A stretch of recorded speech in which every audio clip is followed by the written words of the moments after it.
Cher président Obama, j'ai appris que vous vouliez fermer Guantanamo. Le problème, c'est qu'est-ce qu'on fait avec les 250 terroristes musulmans emprisonnés là-bas? Franchement, je ne vois pas ce qui vous dérange, puisqu'ils disent eux-mêmes qu'ils veulent mourir en martyrs et aller au paradis rejoindre ces dizaines de jeunes vierges qui les attendent. Je sais que vous êtes un homme plein de compassion, donc montrez votre compassion en laissant ces croyants rejoindre le royaume des cieux. Tout le monde serait content, le problème serait réglé. Mon nom est Richard Humphries et j'approuve ce message.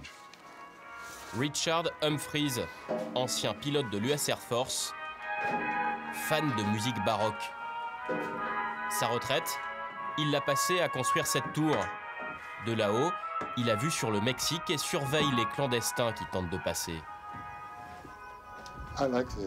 J'adore cette mélodie. Ici, j'ai ma radio, mon système de visée nocturne, mes jumelles. Et si quelque chose se passe la nuit, j'ai tout ce qu'il faut pour réagir. Dans sa ligne de mire, les immigrants illégaux et le 44e président des États-Unis d'Amérique. Le président Obama, c'est la pire chose qui soit arrivée à cette nation depuis ma naissance. Il travaille à la destruction des États-Unis. S'il était réélu, eh bien, je me dirais que j'ai de la chance d'être un très vieil homme. Je serais triste simplement pour ma fille et mes petits-enfants. C'est l'histoire d'une Amérique à deux visages, celle qui n'a jamais aimé Obama et celle qu'Obama a déçue.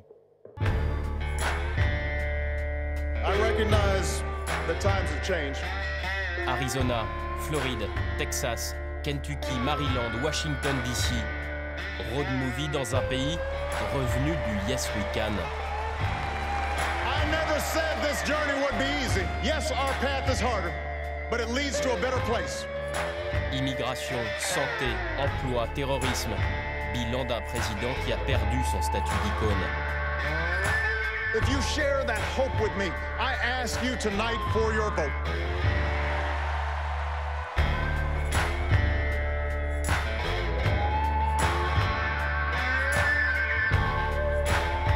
Sur la route de Washington, portrait d'une Amérique en pleine Obama Blues.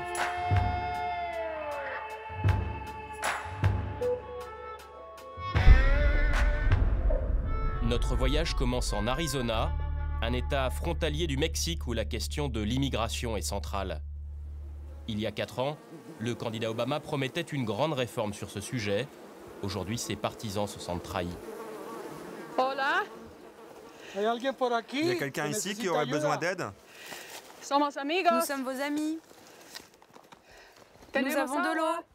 Lisa et Alvaro sont américains. Ils viennent en aide aux illégaux qui passent la frontière. Regardez les chaussettes qui sèchent. Les chaussettes mouillées ici, c'est mortel. Oui, les chaussettes, c'est vraiment important ici. C'est pour ça qu'on distribue toujours des chaussettes et de l'eau. C'est peut-être le seul endroit au monde où on peut mourir à cause d'ampoules aux pieds. Si vous avez des ampoules, vous ne pouvez plus marcher. Si vous ne pouvez plus marcher, vous mourrez. C'est aussi simple que ça.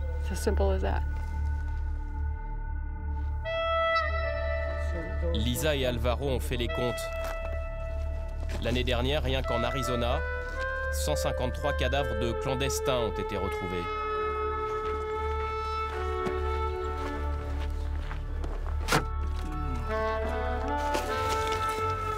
Combien de bidons on avait déposés la dernière fois? Une bonne douzaine. On va en déposer quelques-uns un peu plus haut. Si on devait classer Lisa sur l'échiquier politique, ce serait à la gauche du Parti démocrate. En 2008, elle votait avec enthousiasme pour un candidat qu'elle croyait concerné par le sort des migrants. Nous avons été très déçus par Obama. Il avait promis de faire quelque chose pour l'immigration et il n'a rien fait. 30 000 expulsions chaque mois sous la présidence d'Obama, 10 000 de plus que sous George W. Bush. Il a autorisé bien plus de reconduites à la frontière que tous les autres présidents ces dernières années. Tout ça simplement pour montrer que c'est un dur, qu'il a de l'autorité. De la gauche du Parti démocrate à la droite du Parti républicain, la frontière américano-mexicaine divise l'Amérique. John Ladd enrage que les illégaux passent si facilement ce mur qui sépare les deux pays. Vous voyez le drapeau bleu là-bas, côté mexicain. C'est pour signaler une réserve d'eau potable. C'est une église américaine qui l'a installée pour les clandestins. Et vous en pensez quoi? Pas grand-chose. Ils font ça avec l'idée que nous sommes tous des enfants de Dieu. Mais moi, je suis pas d'accord. Quand on veut devenir américain, on le fait dans les règles. Il n'y a que 5 km entre la frontière et l'autoroute. Si vous n'êtes pas capable de marcher 5 km sans eau, peut-être que vous n'avez rien à faire dans notre pays. Pour John et ses amis, éleveurs de bétail, cette barrière de 4 mètres de haut est une passoire. Eux ne parlent pas des reconduites à la frontière, mais des immigrés qui continuent à entrer illégalement. Plus d'1 million chaque année en Arizona, sous Obama comme sous Bush. Les culs mouillés. Voilà comment on appelle les étrangers illégaux. Les culs mouillés. Mais bon, dès qu'on dit ça, on est mal vu. Ouais, c'est cette mode du politiquement correct. Pourtant, au Mexique, on les appelle les mojados, ce qui veut dire la même chose, cul mouillé en espagnol. Le dernier président à avoir fait quelque chose de vraiment sérieux, c'était Eisenhower, dans les années 50. Il en a expulsé 11 millions. Ça prouve bien qu'on peut faire quelque chose. Obama vous a aidé depuis 4 ans? Aider? Absolument pas. Non. Tout ce que j'achète pour le ranch coûte 2 fois plus cher. L'essence, les pneus, les batteries. Pour cette Amérique d'en bas, blanche et rurale, le premier président afro-américain symbolise ces intellectuels qui décident de tout à Washington, sans rien connaître de la vie dans le Far West. J'en ai vu défiler des hommes politiques ici. Aucun ne comprend ce qu'est la vie en Arizona. Aucun ne comprend les conséquences du problème de l'immigration. Vous savez, notre parti démocrate est pour qu'on accueille tout le monde ici.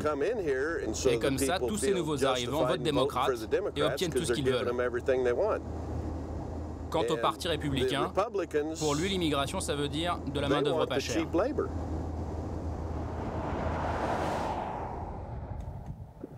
John Ladd est le propriétaire d'un ranch qui s'étend sur 6000 hectares. En bon éleveur sudiste, il pense que l'État fédéral est trop puissant, les démocrates trop laxistes et trop dépensiers. Vous avez combien de têtes de bétail? Environ 400. Je veux bien vous le dire, même si c'est pas très poli de demander ce genre de choses. C'est comme demander à quelqu'un combien il gagne. C'est assez pour bien vivre ici, John?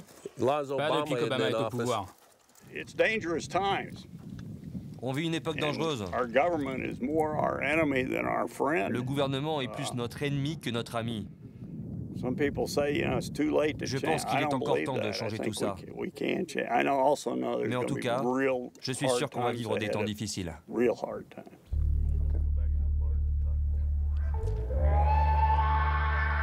Ici, la coutume, c'est chacun chez soi. Il a fallu la présence de notre caméra pour que John invite pour la première fois ses voisins à l'intérieur de sa maison. Belle pièce, John. Merci. J'en avais entendu parler. Ça fait 35 ans que je collectionne ces trophées. Celui-ci date de 83. Il vient du Nouveau-Mexique. À l'heure du thé glacé, les éleveurs se lâchent. Obama, un étranger qui ne serait pas né sur le sol américain. Il n'a jamais produit un authentique certificat de naissance, le genre de pièce nécessaire pour obtenir... Un passeport. Oui, c'est ça, un passeport. Là, vous êtes en train de dire que Obama n'est pas un citoyen américain. C'est ça. C'est si compliqué que ça de produire un certificat de naissance authentique qui prouve que vous êtes vraiment né ici, que vous avez le droit d'être président? Pourquoi il laisse le doute planer depuis 4 ans s'il est vraiment né ici?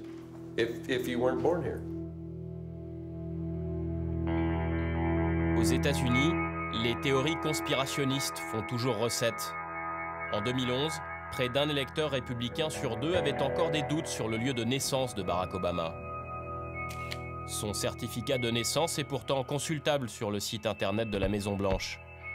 Barack Hussein Obama est bien né en 1961 sur le sol américain, à Honolulu, capitale d'Hawaï, le 50e État des États-Unis d'Amérique. Mais en Arizona, ça n'empêche pas la droite ultra de continuer à s'interroger. À Phoenix, nous avons rendez-vous avec une figure locale devenue célèbre dans tout le pays, le shérif Joe Arpaio. Regardez, là je suis avec le président. C'était il y a 2 ans et demi. Ce jour-là, la seule question que je lui ai posée, c'était pourquoi vous appelez le vice-président Joe Biden Sheriff Joe. Je lui ai dit qu'il n'y avait qu'un seul Sheriff Joe, moi. Le shérif Joe est du genre dur avec le crime et toujours suspicieux avec le certificat de naissance d'Obama. Lui et ses enquêteurs se sont mis au service du Tea Party, l'aile droitière et populiste du Parti républicain.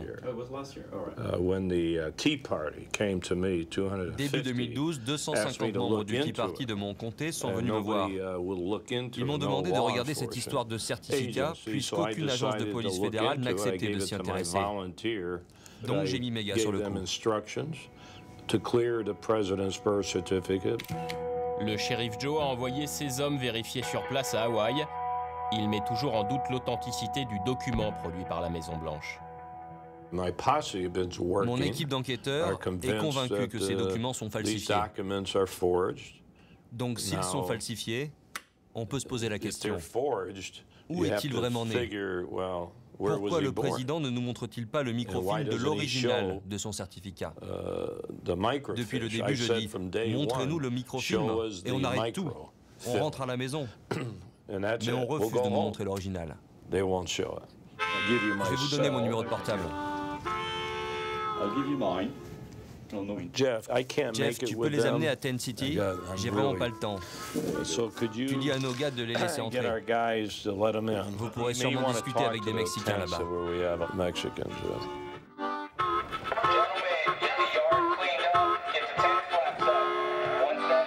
Tent City, c'est cette prison low cost. Avant sa croisade anti-Obama, le shérif Joe était déjà célèbre aux États-Unis grâce à ce centre de détention où les détenus, illégaux mexicains pour la plupart, vivent sous des tentes. On voulait construire une prison moins chère. Ça a donné ça. C'était l'idée du shérif Joe. Au lieu d'avoir un pénitencier en dur, son idée c'était que si nos soldats en opération pouvaient vivre dans des tentes, nos prisonniers pouvaient aussi. Dans un État conservateur comme l'Arizona, Tent City, c'est le premier coup de com' réussi de Joe Arpaio. Aux États-Unis, les shérifs sont élus.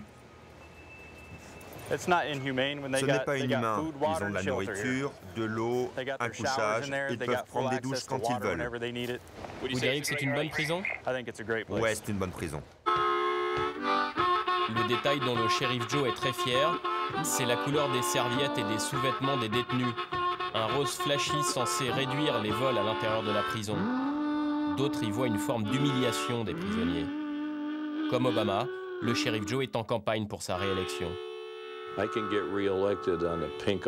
je peux être réélu rien qu'avec les sous-vêtements roses que je fais porter à mes détenus. J'ai été réélu 5 fois. Vous croyez que j'ai besoin de la polémique sur le certificat de naissance du président? Non, moi je suis un élu. Je ne dois rien aux bureaucrates et aux politiciens. Les seuls comptes que je dois rendre, c'est auprès des 4 millions d'habitants de mon comté.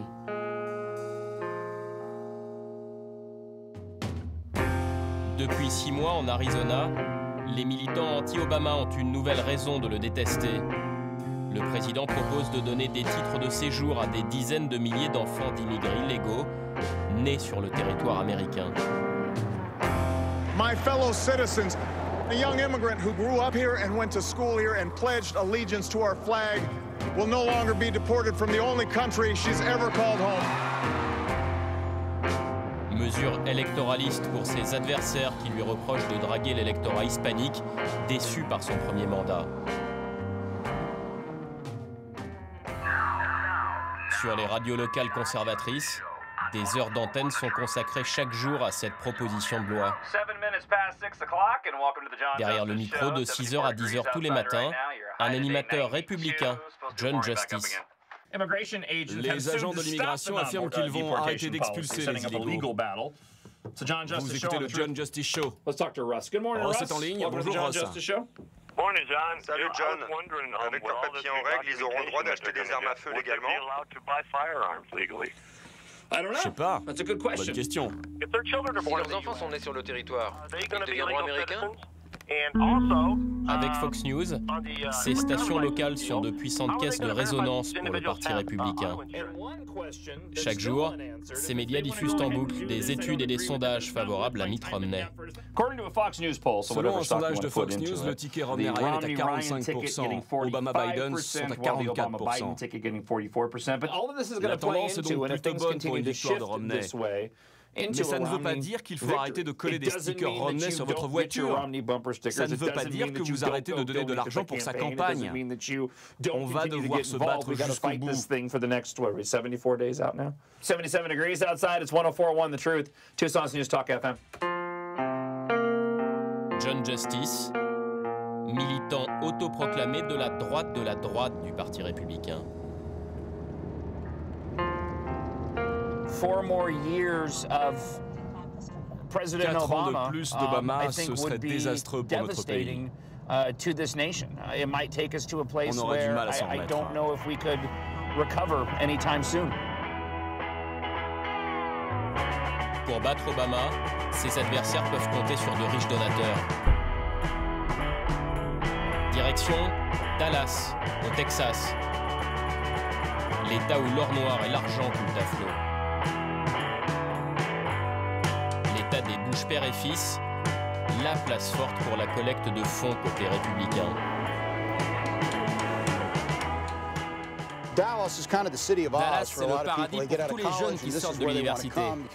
C'est ici qu'on peut réussir. Ray Washburn est le collecteur de fonds numéro 1 de Mitt Romney. Les affaires vont bien pour lui. Pétrole, restaurants par dizaines et ce centre commercial en version haute couture. Les plus grands sont venus ici. Alexander McQueen, Tom Ford, on a des magasins Chanel, Hermès. En fait, j'étais à Paris il y a 3 semaines et il y avait le même magasin Prada que le nôtre. Vous connaissez Prada? Sa success story à la sauce texane, Ray Washburn la met au service des républicains depuis longtemps. Tous les derniers candidats du parti lui ont rendu visite. Le gouverneur Romney était notre invité ici il y a quelques jours. Là, c'est mes enfants, ma femme. On lui a organisé un petit dîner avec une vingtaine de personnes. Et Mitt m'a offert cette batte de baseball pour me remercier d'avoir récolté $300 millions pour lui. Vous pouvez voir mes initiales ici. Et ça, c'est le genre de petits cadeaux qui font plaisir quand on travaille dur. Le talent de Ray Washburn, c'est l'organisation de dîners très sélects. Tout ce que le Texas compte de milliardaires conservateurs est invité à sa table. Voilà comment ça marche. Attendez. Pat, tu peux m'amener l'invitation de l'événement pour Ann Romney et Laura Bush? Je vais vous montrer.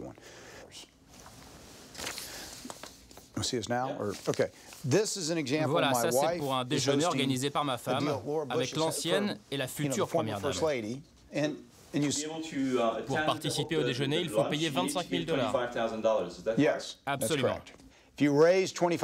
Si vous donnez ou récoltez $25 000 de plus, vous pouvez dîner avec Mitt Romney le soir même.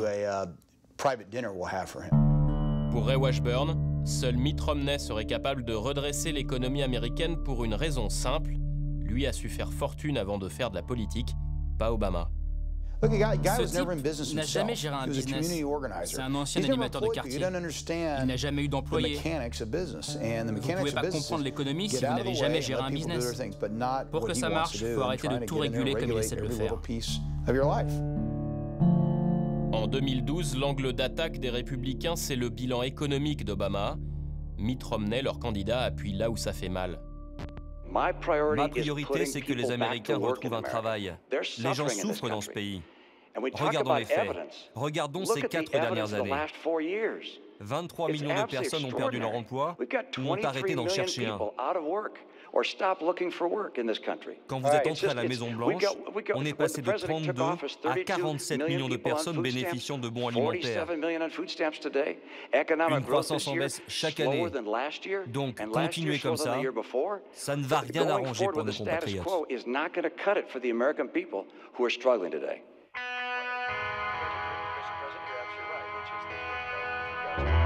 Barack Obama était donné favori de ce débat, mais ce soir-là, l'échange tourne à l'avantage de Mitt Romney.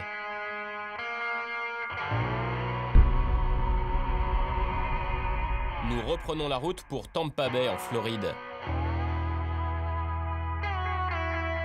C'est dans cet état du sud-est du pays que se tient la convention du Parti républicain, celle qui va officiellement investir le candidat Romney. I believe Mr. Obama's a thief and has got our country into trillions of dollars in debt. And I believe Mr. Obama needs to repent and believe in the Jesus of the Bible. La convention se déroule dans un stade gigantesque. On y retrouve notre animateur radio de l'Arizona. Je voulais pas rater ça. En tant qu'animateur radio, en tant que républicain, je voulais au moins une fois dans ma vie participer à cette fête. J'y suis et c'est génial. John Justice est venu écouter l'homme qui rêve de faire tomber Obama. Obama est entré à la Maison-Blanche sans cette compétence de base, partagée par beaucoup d'Américains et indispensable pour un leader. Il n'a jamais travaillé pour une entreprise privée. L'emploi pour lui, c'est l'État. Il n'y a rien d'étonnant à ce que quelqu'un qui combatte la réussite économique nous mène à la pire crise économique depuis 1929. La foule est conquise, John Justice aussi. Après le candidat de 2012, c'est le candidat de 2008 qui est appelé à la tribune. Malgré sa défaite face à Obama, John McCain, un héros de la guerre du Vietnam, a toujours la cote auprès des militants républicains. McCain, il m'a déjà appelé au téléphone. Je l'ai même déjà rencontré. Toi, il t'a appelé mon ami?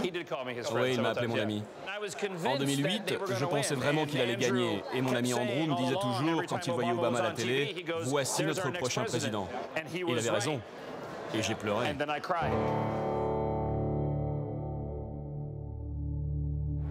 Depuis 4 ans, le Parti républicain est sous influence du Tea Party, un mouvement créé par des citoyens ordinaires comme John Justice.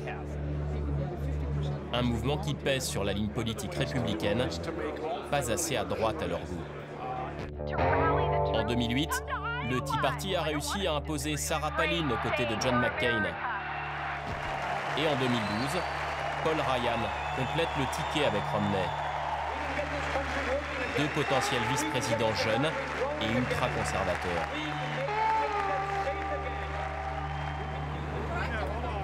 Dans les salles annexes de la convention républicaine, le Tea Party projette des spots anti-Obama. Ambiance nostalgie de la grandeur de l'Amérique. You know, there's something that makes me very sad. It's not my parents running the school, it's the news. I'm sad about my country that I'm inheriting. My grandpa says we used to be the richest country in the world, and the smartest. Not anymore.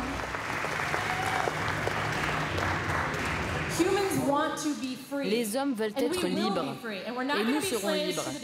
Nous ne serons ni les esclaves des démocrates, ni les esclaves des républicains.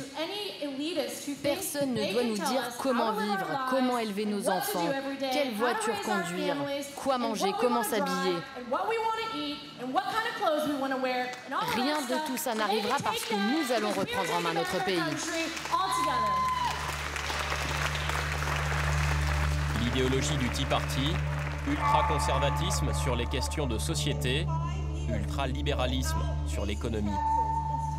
Personnellement, je vais voter avant tout pour battre Obama. Il veut nous mener au socialisme, et sans vouloir vous vexer, je n'en ai aucune envie. Le lendemain, nous sommes invités à une réception donnée par un think tank proche du Tea Party.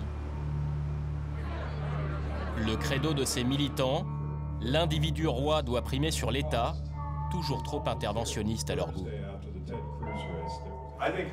Nous réinjectons des idées dans le Parti républicain. C'est une bonne chose. Désormais, les républicains savent qu'ils ne peuvent plus gagner sans nous. C'est le premier pas vers la reconquête. Et je pense que Barack Obama sera le président d'un seul mandat.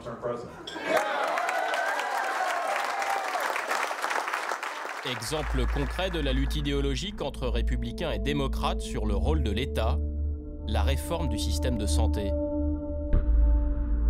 Nous reprenons la route pour Pikeville dans le Kentucky, État rural et religieux du Middle West. Depuis 4 ans, la grande idée de Barack Obama, c'est une sorte de sécurité sociale financée par l'État, appelée Medicare. I will never turn Medicare into a voucher. No American should ever have to spend their golden years at the mercy of insurance companies. And we will keep the promise of Social Security by taking the responsible steps to strengthen it, not by turning it over to Wall Street. La réforme ne sera pas effective avant 2014. À ce jour, 40 millions d'Américains sont trop pauvres pour se payer une assurance santé privée et ne peuvent donc pas se soigner. 5 heures du matin sur le parking du lycée de Pikeville. Patient ou bénévole? Patient. Vous êtes combien? 3. Un hôpital de campagne ouvre ici dans 2 heures.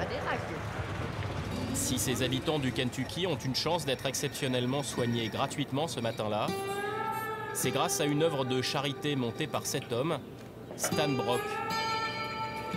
Ancien aventurier, ce Britannique de 75 ans est le patron des Flying Doctors. Une dizaine de week-ends par an, les médecins bénévoles de cette ONG volent d'État en État pour aider les plus pauvres. Vous pouvez prendre une carte des États-Unis et piquer une épingle à n'importe quel endroit. Et vous allez trouver les mêmes besoins en soins médicaux. C'est pareil partout. En clair, en matière de santé, l'Amérique serait tombée aussi bas que le tiers-monde. Mais pour les républicains, contraindre tous les Américains à financer une sécurité sociale, ce serait porter atteinte à la sacro-sainte liberté individuelle. This is so nice of you, sir. Thank you for caring so much about our health and welfare. Dans leur spot de propagande, ils n'hésitent pas à transformer Obama en assassin de vieille dame. Be careful, Mr. President. There is a cliff here. You know what? Maybe this isn't going to help. Maybe you're better off not having the surgery, but taking the painkiller. But, Mr. President, I need a pacemaker.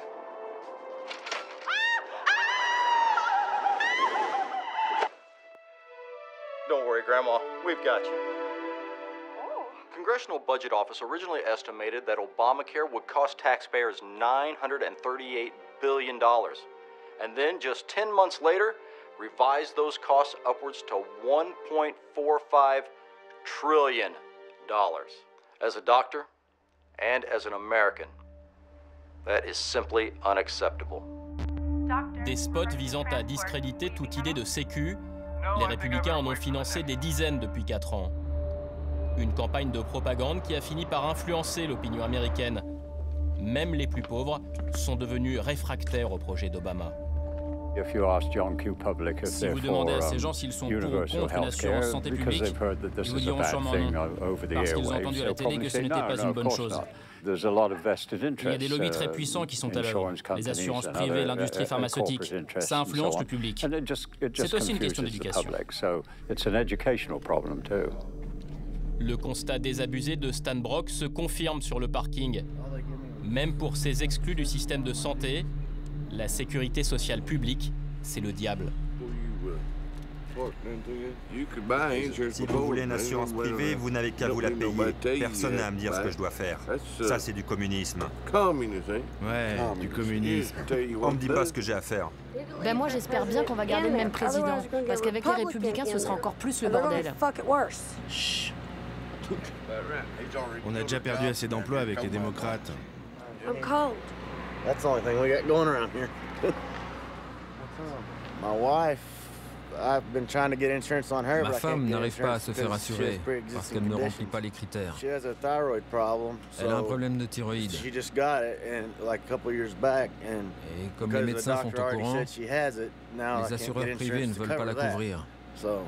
Donc ça craint.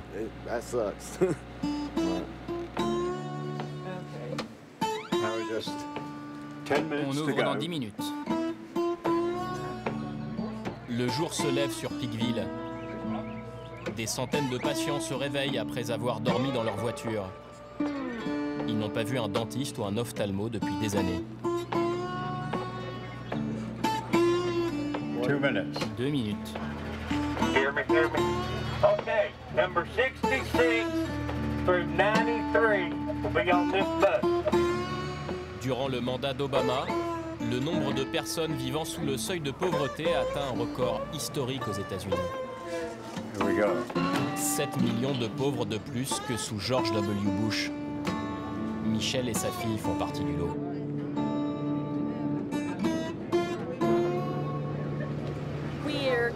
Nous sommes là pour voir un dentiste, détartrage et peut-être une dent arrachée. C'est trop cher? Oui, je n'ai pas d'assurance. Morning, folks. Glad to have you here this morning. Très heureux de vous accueillir ce matin avec le beau temps. Ceux qui sont là pour voir le dentiste, levez la main. Qui a le numéro 1? Numéro 2? Montrez-moi vos numéros. Ce week-end-là, plus de 1000 malades seront soignés grâce à l'œuvre de charité privée de Stan Brock. Bienvenue à bord. 16. 17. Tu as ton numéro? Tiens-le bien. 19, 20, et on s'arrête là pour le moment. Bonjour jeune fille, comment ça va? C'est parti pour un marathon de 8 heures pour Michelle et sa fille. Questionnaire et soins en tout genre. La journée va être longue. Le gymnase est transformé en salle d'opération géante. Les couloirs du lycée en salle d'attente, bondée. On doit faire la queue ici, chérie. Mais tu peux t'asseoir par terre si tu veux. Les Flying Doctors ont commencé leurs opérations en Amazonie. 27 ans plus tard, c'est la première puissance mondiale qui ne peut plus se passer d'eux. Tu arraches combien de dents? 2, la 1 et la 17. 1 and 17, all right. Mike. Et toi, Mike? Combien? 26. Ici, on fait de la dentisterie comme on pourrait en faire dans un pays du tiers-monde. Ça paraît incroyable que ça se passe aux États-Unis, et pourtant, on a déjà traité 300 patients en 2h30. Donc si on cherche à savoir pourquoi il faudrait améliorer notre système de santé, je crois que ce qui se passe devant vous a le mérite d'être clair. Et 4 ans d'Obama, ça n'a rien changé. Non, c'est même pire aujourd'hui. Attention, on essaye de bousculer personne.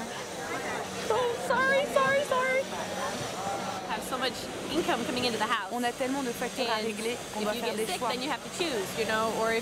Est-ce que j'ai vraiment les moyens de me faire arracher une dent? Qu'est-ce que je fais cette semaine? Je vais chez le dentiste, j'achète à manger ou je fais le plein? On doit choisir. Et donc il faut juste espérer ne pas tomber malade. Si Michelle garde le sourire et reste confiante pour l'avenir de sa fille, c'est que pour elle, le salut de l'Amérique ne dépend pas de son président, qu'il soit démocrate ou républicain. Je ne sais pas si un politicien est en mesure de régler ce problème. Je pense vraiment que la solution, la seule, c'est le royaume de Dieu. Seul le gouvernement de Dieu peut nous sauver. God's kingdom is going to solve things. Packing out my trouble, moving on down. Nous quittons l'Amérique profonde et religieuse de la Bible Belt. Direction la côte est des États-Unis, plus précisément Baltimore, dans le Maryland. La population plus métissée se concentre dans de grandes zones urbaines. Ici, le chômage de masse a poussé beaucoup de jeunes à s'engager dans l'armée. 4 years ago, I promised to end the war in Iraq. We did. When you take off the uniform, we will serve you as well as you've served us, because no one who fights for this country should have to fight for a job or a roof over their heads or the care that they need when they come home. Sur l'Irak et l'Afghanistan, Obama a en effet tenu sa promesse. Mais le retour des soldats, c'est une bombe à retardement pour l'Amérique. Depuis 3 ans, les faits divers impliquant des vétérans font les gros titres des JT. An Iraq War veteran killed his young sister today, then himself, and police fear there could be another victim. 2 Iraq War veterans from Fort Carson are now accused of killing another. Tonight, a soldier is under arrest in Colorado Springs, accused of beating another soldier to death. 14 soldiers from Fort Carson accused of violent crimes, including murder and assault. On parle beaucoup des meurtres, moins des suicides. Pourtant, les chiffres sont hallucinants. 6500 chaque année. Pour un soldat mort au front, 25 se donnent eux-mêmes la mort. Dans l'armée américaine, le stress post-traumatique est désormais reconnu comme une maladie. Thomas en souffre depuis qu'il est rentré d'Afghanistan, après plusieurs séjours en Irak. Là-bas, il a participé aux batailles les plus sanglantes, tué plusieurs insurgés. Depuis son retour, il est soigné dans ce centre pour GI en souffrance. Ici, ça ressemble un peu au dortoir de l'armée. Donc ça ne vous change pas trop? Ainsi, j'ai du mal. Je fais pas mal de cauchemars qui me replongent au cœur des combats. Je me réveille en sursaut, je regarde partout, je suis sur les nerfs. Faut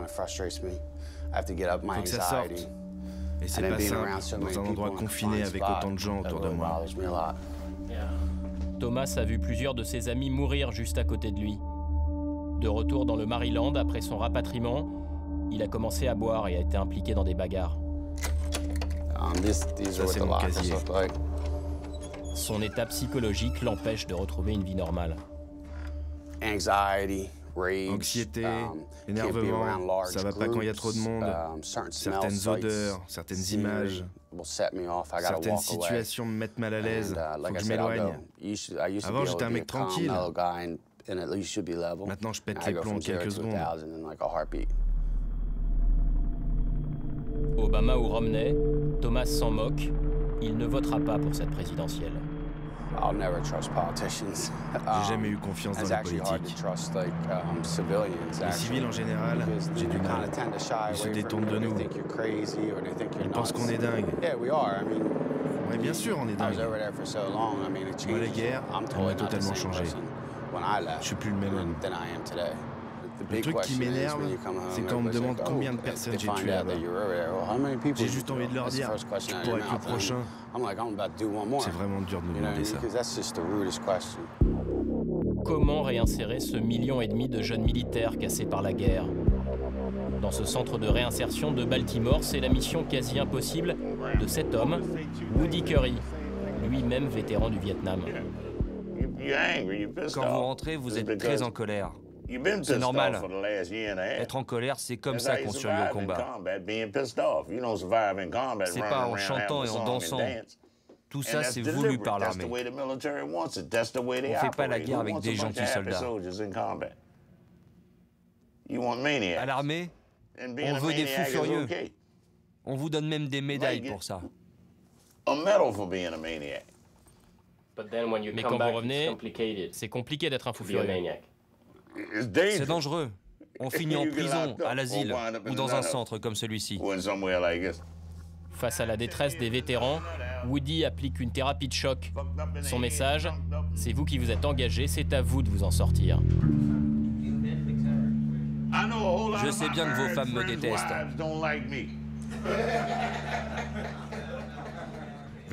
Vietnam, Irak, Afghanistan, qu'est-ce qu'on en a à foutre? Une guerre, ça reste une putain de guerre. Ce qui se passe dans votre vie, c'est votre responsabilité. C'est vous qui avez signé. C'est votre décision. Ce que vous voudriez, c'est que quelqu'un gère le problème pour vous. Dieu, le gouvernement, moi, et puis qui encore? Votre état actuel, vos addictions, c'est à vous de les régler. Je me fous de ce que dit le gouvernement, la police, votre femme, vos enfants, la religion. Vous êtes responsable de vos actes. C'est tout. Le coach Woody n'a aucune indulgence pour le bilan du premier président noir des États-Unis. Conseil du vieux sage de Baltimore à Barack Obama. Quand je regarde ce qu'il a fait depuis 4 ans, en sachant qui il est, je me dis que je ne voudrais jamais devenir président. Moi, à sa place, je ne me serais pas représenté. Il a de l'argent, une belle famille, il est malin. Si j'avais un conseil à lui donner, c'est d'arrêter là. Je pense qu'on peut faire beaucoup plus en étant un simple citoyen qu'en étant un politicien.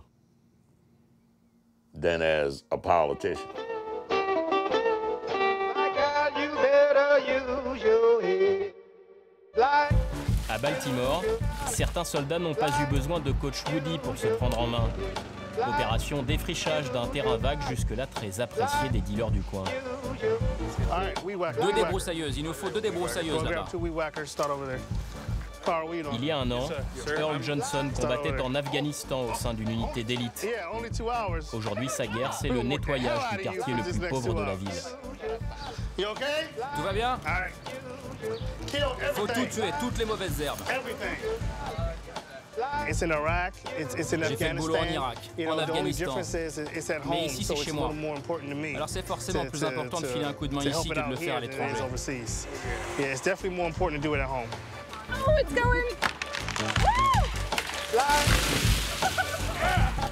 Earl vote républicain, mais il applique à la lettre le slogan du démocrate Kennedy, « Ce que ton pays ne peut pas faire pour toi, fais-le pour ton pays ».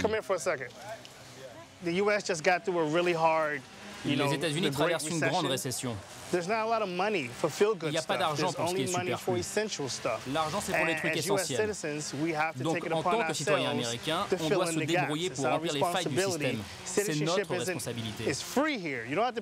La citoyenneté, c'est gratuit, mais ça se mérite. Et ça se mérite en remplissant les tâches que le gouvernement ne peut pas assurer. Ce quartier chaud de Baltimore est célèbre aux États-Unis. La série préférée du président Obama y a été tournée. The Wire décortique les liens entre trafiquants de drogue et hommes politiques véreux.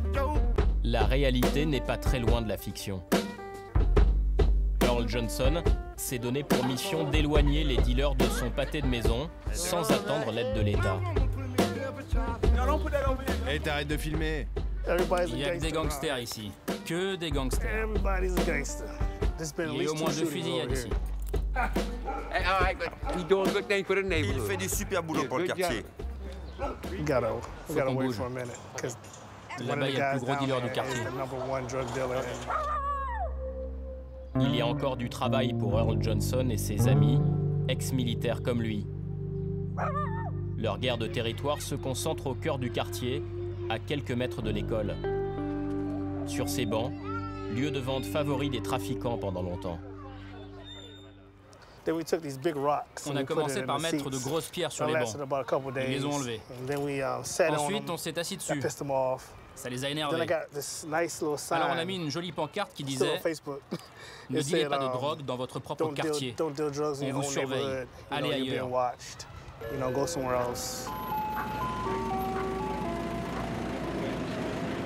Aux États-Unis, un ancien militaire redevenu simple citoyen qui fait la police dans son quartier, ça ne choque personne.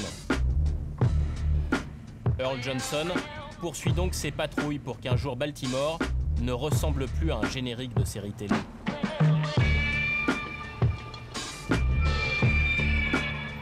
Électeur du républicain McCain en 2008, il avoue être séduit par la politique antiterroriste du démocrate Obama.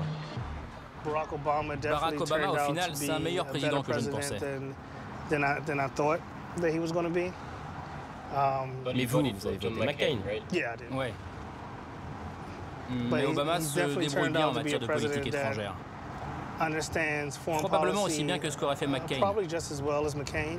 Il a tué Ben Laden, il a intensifié les attaques dans les zones tribales du Pakistan, et ça c'était un sacré coup de poker. Il a été vraiment offensif sur le terrorisme. Il faut le reconnaître. Mais en séduisant des républicains modérés comme Earl, Obama a pris le risque de décevoir l'aile gauche démocrate, ces défenseurs des droits de l'homme qui se sont battus pour son élection il y a 4 ans. Nous reprenons la route en direction de Washington, la capitale américaine.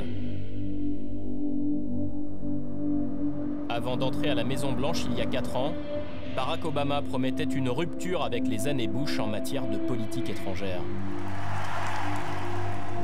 The Bush foreign policy has squandered the legacy of the generations of Americans. And we are here to restore that legacy. Le symbole de ce virage devait être la fermeture de la prison de Guantanamo, la promesse non tenue la plus spectaculaire d'Obama. Guantanamo, c'est ce centre de détention de haute sécurité installé à Cuba par l'armée américaine pour échapper aux lois des États-Unis. Créé par George W. Bush après les attentats du 11 septembre, il permet d'emprisonner des terroristes présumés hors de tout cadre légal. Pendant des années, Maurice Davis était une pièce maîtresse de ce système. Procureur militaire de Guantanamo, il a été témoin des détentions arbitraires, des condamnations sans preuve.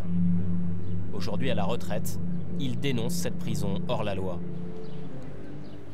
Tout ce qu'on demande, c'est qu'Obama tienne sa promesse et ferme Guantanamo. Libérons les innocents. Garder des gens en prison juste à cause de leur nationalité, c'est contraire aux valeurs de l'Amérique.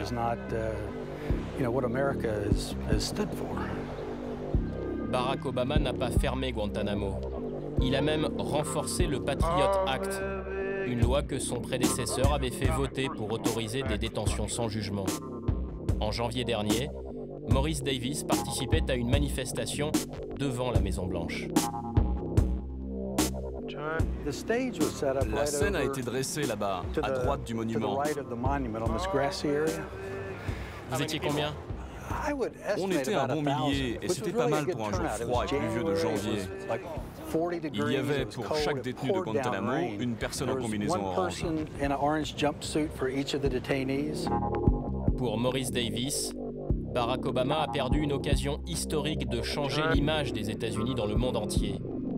Il y a 4 ans pourtant, l'ancien militaire croyait dur comme fer au Yes We Can. Il avait même pris sa carte du Parti démocrate. Un mois après ma retraite, je me suis engagé dans ma première campagne électorale. J'ai donné de l'argent, j'ai mis une pancarte dans mon jardin, on me l'a brûlée et j'en ai mis une autre. Le jour de l'élection, j'ai fait du porte-à-porte pour Obama. 4 ans plus tard, je suis assis ici et je me dis, j'ai perdu mon temps.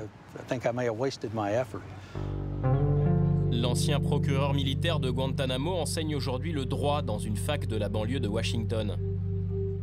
Ici, les étudiants sont majoritairement afro-américains et plutôt favorables à Obama. Pas évident de leur faire admettre qu'en matière de liberté publique, Obama est encore plus limite que Bush.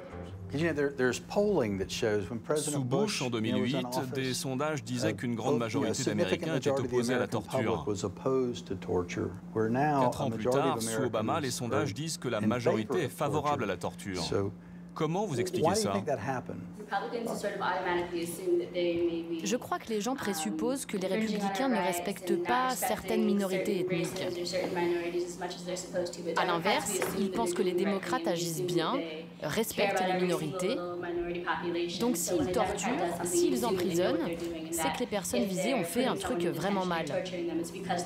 Rien à voir donc avec le racisme. Benjamin Franklin, au XVIIIe siècle, a dit « Celui qui abandonne sa liberté pour sa sécurité ne mérite ni l'une ni l'autre ». C'est un équilibre difficile entre la sécurité nationale et les droits de l'homme. La priorité d'Obama, c'est de nous protéger. C'est pour ça qu'il fait ça. Le professeur Davis tente une dernière question taboue. Dépenser autant d'argent pour la guerre contre le terrorisme, est-ce vraiment efficace? On a dépensé des milliards de dollars pour prévenir cette menace depuis le 11 septembre. Et pourtant, vous savez que chaque année, les orages font plus de morts que le terrorisme. Il faut en effet trouver ce juste équilibre, et c'est pas facile. Merci, je vous revois mercredi à 9h. Malgré tous les efforts de Maurice Davis, ces étudiants sont à l'image de l'opinion américaine. Ils ne reprochent pas à Obama d'avoir durci le ton en matière de guerre contre le terrorisme.